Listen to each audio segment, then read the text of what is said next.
ठाकुर साहब, ओ ठाकुर साहब। हाँ अमर, बोलो कैसे आना हुआ? ठाकुर साहब, आप मुझे कुछ और रुपए दे दीजिए। अच्छा, और कितने रुपए चाहिए? 50,000। अबे तुम मुझसे इतने रुपए लिए जा रहा है, चुका पाएगा? हाँ ठाकुर साहब, मैं सूद समेत आपके सारे पैसे वापस कर दूंगा। अच्छा, वो भला कैसे? जब मेरी पत्नी आईएएस बन जाएगी तब मैं आपके सारे पैसे वापस कर दूंगा। अबे गरीबों, तुम लोगों को कैसा वहम रहता है कि पढ़ लिख कर कुछ भी कर लोगे? तुम लोग कुछ भी नहीं कर पाओगे। तुम लोग केवल हमारी गुलामी के लिए बने हो। और एक कैसा जुनून सवार हो गया है तेरी बीबी को पढ़ाई करने का। अबे कहीं काम कर, 4 पैसे कमा, उसे भी कहीं काम पे लगा और बंद कर ये पढ़ाई वढ़ाई। ठाकुर साहब, आप मुझे पैसे दे दीजिए बस। अच्छा, मैं तुझे इतने पैसे दे चुका हूँ, तो ये बता मैं किस तौर पर तुझे और पैसे दूँ? उसकी चिंता मत करिए ठाकुर साहब, मैं उसके लिए ये अपनी ज़मीन के कागज़ लाया हूँ। आप मुझे पैसे दे दीजिए और ये मेरी ज़मीन के कागज़ रख लीजिए। मैं जब तक आपके पैसे वापस नहीं करूँगा तब तक आप मेरी ज़मीन के कागज़ मत दीजिएगा।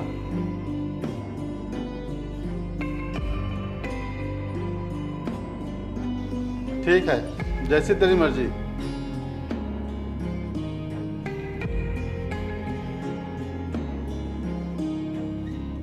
ये लो। धन्यवाद ठाकुर साहब। काजल, वो जो मैंने तुम्हें रुपए दिए थे वो रख लिए? हाँ, वो मैंने बैग में रख लिए हैं। अच्छा, और हाँ, वो जो तुम किताबें लेने के लिए कह रही थी वो ले लेना। ठीक है, मैं ले लूँगी। अच्छा सुनिए, मैं आपसे एक बात पूछूं? हाँ पूछो। आप ये पैसे कहाँ से लाए हैं? कहाँ से लाए हैं मतलब? अरे मैं जो रोज काम करने जाता हूँ ये उसी के पैसे हैं। मैं अच्छी तरह से जानती हूँ कि आपकी रोज़ की कमाई से मेरी पढ़ाई के खर्चे पूरे नहीं हो सकते, इसीलिए आपने मुझे पढ़ाने के लिए कर्जा लिया है ना? अरे नहीं नहीं, ये सब झूठ है, मैंने कोई कर्जा वर्जा नहीं लिया है। तो खाइए मेरी कसम कि आपने कर्जा नहीं लिया है। देखो काजल, मैं नहीं चाहता कि तुम्हारी कामयाबी के बीच में कोई भी रुकावट आए। अगर तुम्हारी कामयाबी के लिए मुझे अपने आप को गिरवी रखना पड़े या मुझे अपनी जान भी देनी पड़े तो भी मैं पीछे नहीं हटूंगा। चुप रहिए जी, खबरदार, अगर ऐसा बोला तो मैं पढ़ाई छोड़ दूंगी और कभी ऐसा वक्त ही नहीं आएगा कि आपको ऐसा कुछ करना पड़ेगा। और आप परेशान मत होइए, ये सारी मुसीबतें बस कुछ ही दिनों के लिए हैं, क्योंकि जब मैं आईएएस बन जाऊंगी तो ये सब मुसीबतें दूर हो जाएंगी और आपने जिस जिस से भी कर्ज लिया है वो सब मैं चुका दूंगी। चलो चलते हैं।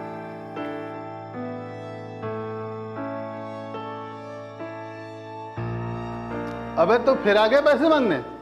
अब तो तेरे पास जमीन भी नहीं बची है, तो मैं किस चीज पे पैसे दूं तुझे? ठाकुर साहब, ये रहे मेरे घर के कागज, आप इन्हें रख लीजिए और मुझे पैसे दे दीजिए। अरे बेवकूफ, तू जिसके लिए इतना सारा कर्जा ले रहा है, कहीं उसने डीएम बनने के बाद तुझे छोड़ दिया तो तू क्या करेगा और कहाँ जाएगा? नहीं ठाकुर साहब, मेरी बीवी ऐसा कभी कर ही नहीं सकती, वो मुझे कभी नहीं छोड़ सकती। और ठाकुर साहब, आप बिल्कुल चिंता मत करिए, डीएम बनने के बाद मेरी बीवी आपका सारा कर्जा चुका देगी। अच्छा, तुझे इतना भरोसा अपनी बीवी पर? हाँ ठाकुर साहब, ये लीजिए कागज और मुझे पैसे दे दीजिए।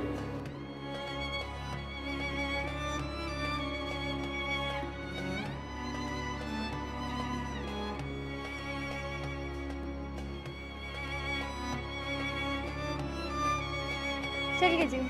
चलो।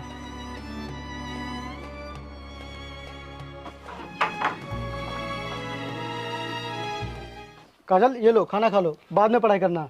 नहीं नहीं, आप खा लीजिए, मैं बाद में खा लूँगी। वाह, देखो तो तुम अपने सपनों को पूरा करने के लिए इस कदर पढ़ाई में खो गई हो कि तुम्हारे ऊपर भूख प्यास का कोई असर ही नहीं पड़ रहा है। नहीं, ये बहुत इंपॉर्टेंट चैप्टर है, आज मुझे हर हाल में याद करना है क्योंकि कल इसका प्रैक्टिकल है। आप खा लीजिए, मैं बाद में खा लूँगी। काजल, आज मुझे तुम पर बहुत ही गर्व हो रहा है। और हाँ, तुम पढ़ लिख कर एक ऐसा मुकाम हासिल करना जिससे तुम्हारे साथ साथ तुम्हारे इस पति की भी इज्जत और प्रतिष्ठा गांव में बनी रहे। ये लो, थोड़ा सा खा लो।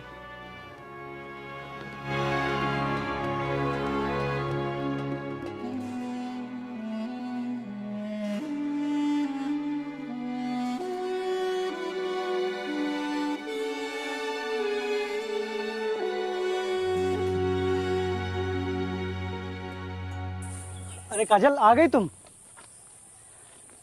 अरे हाँ, आज तो तुम्हारा रिजल्ट आने वाला था ना? क्या हुआ काजल, तुम चुप क्यों हो?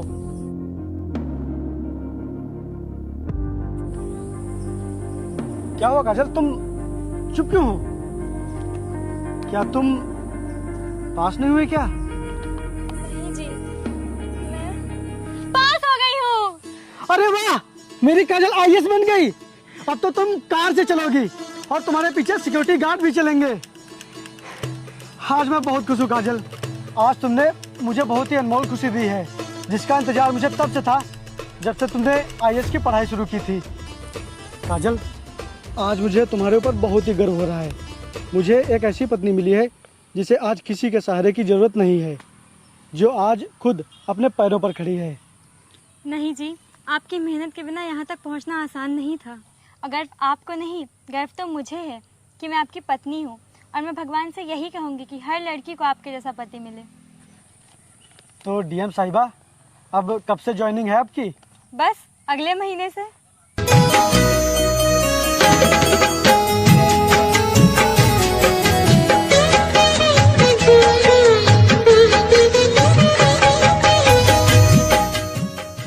जी बताइए। अरे डीएम साहिबा, जब से मैंने सुना कि आप आ रही हैं, तब से तो मेरी खुशी का ठिकाना ही नहीं रहा। वैसे भी तुम्हें गए हुए पूरे 2 महीने हो गए हैं। अच्छा, तुम कितने बजे तक आओगी? मैं आज आने वाली थी, लेकिन क्या? आज मुझे बहुत ज़रूरी मीटिंग के लिए दिल्ली जाना पड़ रहा है। तो इसका मतलब क्या तुम आज भी नहीं आओगी? नहीं, मैं आज नहीं आ पाऊंगी, लेकिन मैं कुछ दिनों में आने की कोशिश करूंगी। Okay, bye.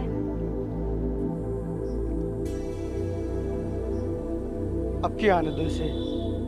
अब की मैं इसे पूरे 1 महीने तक जाने नहीं दूंगा।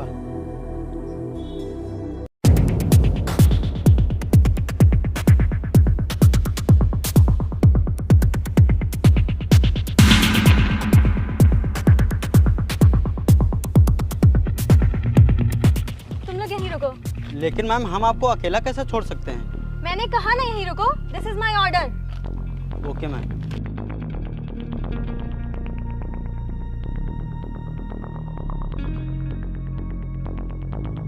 आ गई तुम? हाँ, बताओ कहाँ साइन करना है? यहाँ साइन कर दो, फिर उसके बाद हाईवे के बगल वाली प्रॉपर्टी मेरी हो जाएगी। फिर मैं उस पर कंपनी बनवा सकूंगा।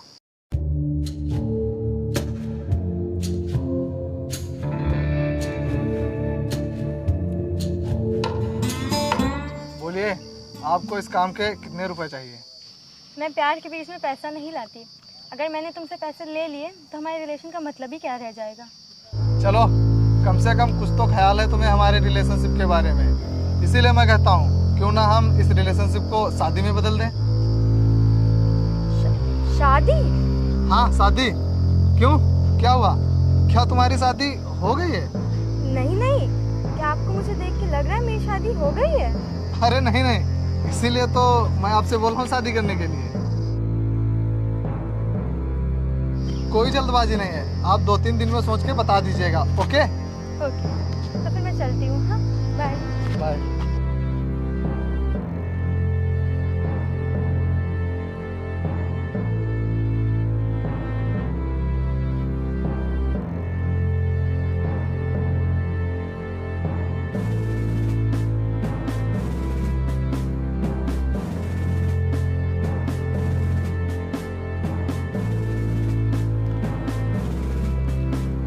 काजल, आ गई तुम?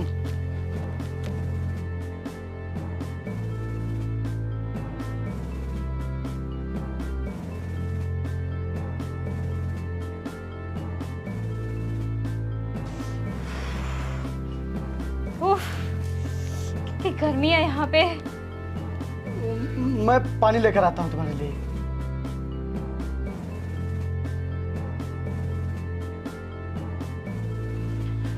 ये लो, पानी पियो।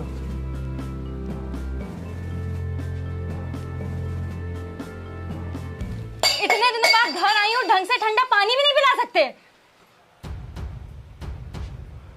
काजल, तुम्हें तो पता है कि घर में फ्रिज नहीं है। ये नल का पानी है, एकदम ताजा। कितनी गर्मी है यहाँ पर और कोई पंखा भी नहीं है। रुको,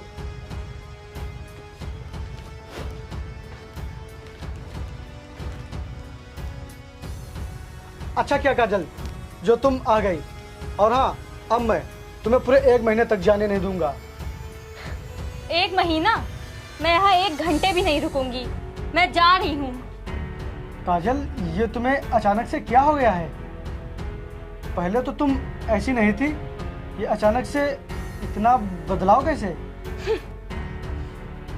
पहले तुम्हारा व्यवहार देखकर लगा था कि तुम थक गई हो इसीलिए ऐसा कर रही हो, लेकिन तुम तो मेरे साथ एकदम पराये जैसा बर्ताव कर रही हो। अब मैं तुम्हारी कोई भी बात नहीं मानूंगा, अब तुम्हें 1 महीना यहाँ रुकना ही पड़ेगा। मिस्टर अमर, मैं कोई ऐसी वैसी लड़की नहीं हूँ, डीएम हूँ डीएम। मैं अगर 1 दिन भी शहर में ना रहूँ ना तो कितने काम रुक जाएंगे, और तुम 1 महीने की बात कर रहे हो, और मैं अभी और इसी वक्त जा रही हूँ यहाँ से। काजल मैं जानता हूँ कि तुम्हारा वहाँ रहना बहुत ही ज़रूरी है, लेकिन कम से कम 2-3 दिन के लिए ही रुक जाओ। नहीं, मैं जा रही हूँ। काजल रुको, काजल रुको ना, कम से कम आज के लिए ही रुक जाओ। रुको ना काजल, मेरी चल बे।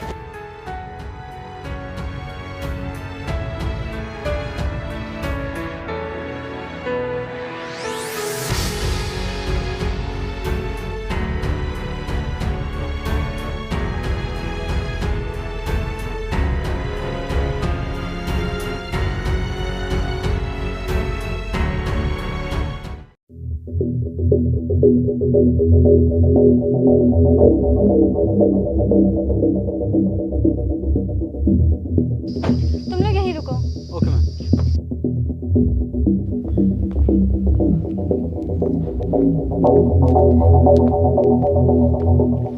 क्या हुआ, तुमने मुझे इतना अर्जेंट क्यों बुलाया? मैंने तुम्हें यहाँ इसलिए बुलाया है क्योंकि अब हमारा इस तरह से मिलना सही नहीं है, क्योंकि अगर ये बात किसी को पता चल गई या कहीं मीडिया में लीक हो गई तो बहुत बड़ा बखेड़ा खड़ा हो जाएगा। इसीलिए तो मैं कहता हूँ क्यों ना हम दोनों लोग शादी कर लेते हैं। तुम मुझे अपनी फैमिली से मिलवा देना और मैं तुम्हें अपनी फैमिली से मिलवा दूंगा। मेरी कोई फैमिली ही नहीं है, मैं एकदम अकेली हूँ। अरे कोई ना कोई तो होगा जिसने तुम्हें यहाँ तक पहुँचाया। मेरा कोई नहीं है, मैं यहाँ तक अपने दम पर पहुँची हूँ।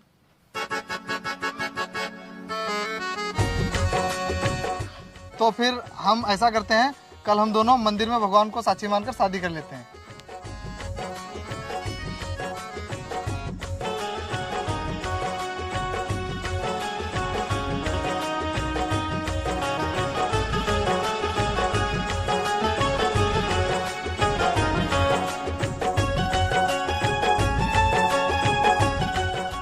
ठाकुर साहब मुझे माफ़ कर दीजिए। ठाकुर साहब घर से मंद क्या लिए मुझे, मैं आपका सारा कर्जा चुका दूंगा। बंद कर अपनी बकवास। तूने जितना समय मांगा था उससे ज़्यादा हो गया है। अब तेरे घर और ज़मीन पर मेरा कब्जा है। चल निकल यहाँ से। ठाकुर साहब मेरी बीवी घर आई थी, लेकिन वो यहाँ रुकी नहीं और उससे मेरी बात भी नहीं हो पा रही है। आप मुझे थोड़ा समय और दे दीजिए, मैं उसके पास जाऊँगा और उससे पैसे लेकर आपको दे दूँगा। ये बहाने किसी और को बताना। अब तेरी बीवी डीएम बन गई है, अब वो यहाँ कभी नहीं आएगी। और मैंने कहा था ना तुझसे कि वो तुझे छोड़कर चली जाएगी। हो गई ना मेरी बात सच? फोन तो छोड़, अब वो तुझे देखने भी नहीं आएगी यहाँ। चल अपना सामान उठा, निकल यहाँ से। ठाकुर साहब ऐसा मत कीजिए, मैं कहाँ जाऊँगा, कहाँ रहूँगा? मुझे घर से मत निकालिए। चल निकल।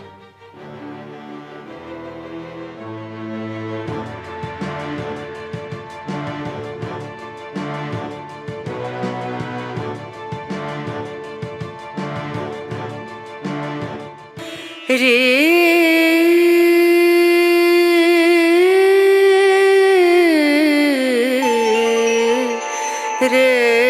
ना ना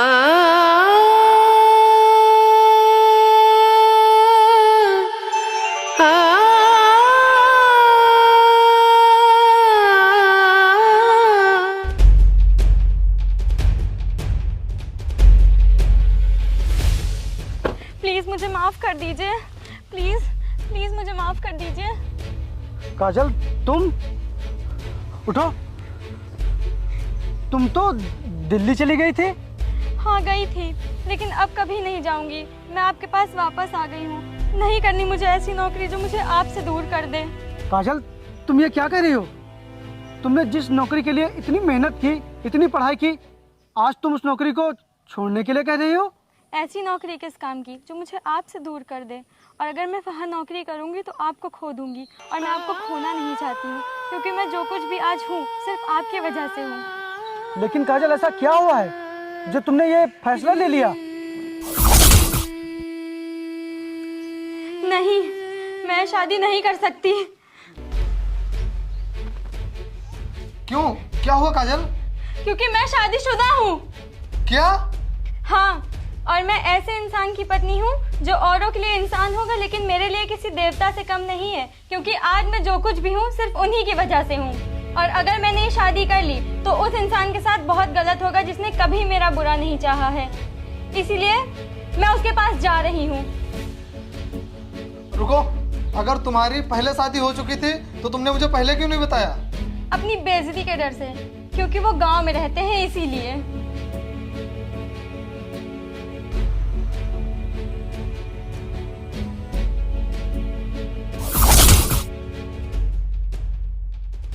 मुझे माफ कर दो अमर, मैं मोहमाया में भटक गई थी, और मुझे उस दिन का बहुत अफसोस है कि मैं इतने दिनों बाद आई और आपसे सही से बात भी नहीं करी, और मैं सब कुछ छोड़कर आपके पास वापस चली आई हूँ। और आपने जो मेरी पढ़ाई के लिए कर्जा लिया था, तो मेरे अकाउंट में उतने पैसे हैं कि हम सबका कर्जा चुकाकर अपनी ज़मीन और अपना घर वापस ले लेंगे, और अब हम लोग खुद का काम शुरू करेंगे और हंसी खुशी रहेंगे।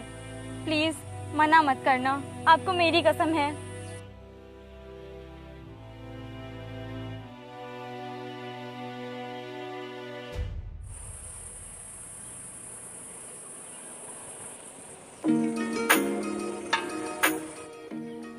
चलिए अब घर चलते हैं।